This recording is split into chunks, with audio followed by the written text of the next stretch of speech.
8 years ago, many of us in this room and faith leaders from across the country met in New York with this candidate Trump.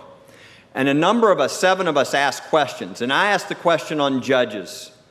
And I've got to tell you, here we are 8 years later. First Liberty now has more information on judicial choices than any group in the country, all the data.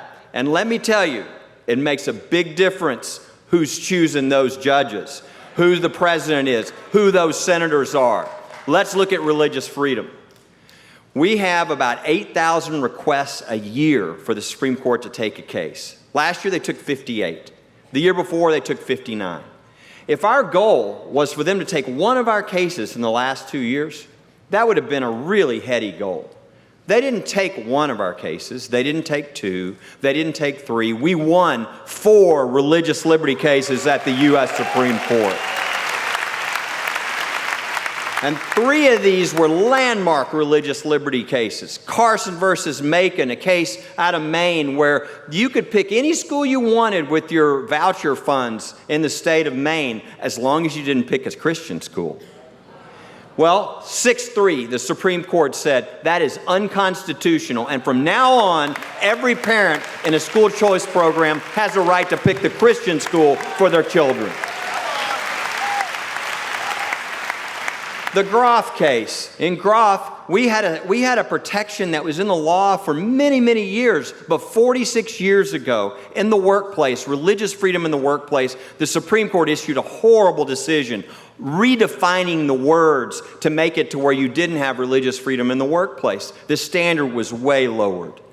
We had Gerald Graff, who was off the mission field, went to work for the post office so he wouldn't have to work on Sunday, and then they started delivering Amazon on Sunday.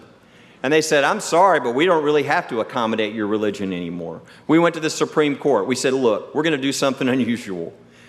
Our brief to the Supreme Court said, this decision 46 years ago was a lie then, and it's a lie now. This is not what these words mean. The Supreme Court ruled 9-0 that we were right and restored religious liberty protection in the workplace for every American.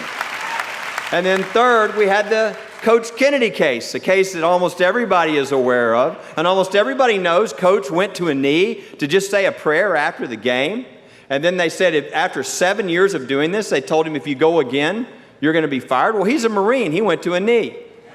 And they fired him. And 7.5 years later, we won at the Supreme Court 6-3 in favor of Coach Kennedy and his right to pray. But even more so, there was a major precedent called Lemon that had been used for 50 years to attack religious expression. If you wonder why monuments came down that had crosses, if you wondered why nativity scenes weren't allowed, menorahs at Hanukkah, it wasn't because of the Constitution, it was because of this case. It was cited over 7,000 times in the last 50 years. In the beginning of the decision for Coach Kennedy, it said, Lemon is reversed. 7,000 citations gone. Everywhere that a cross went down, it can come back up. Everywhere that a 10 Commandments was rolled in the closet, it can come back out. Religious freedom has been restored to America.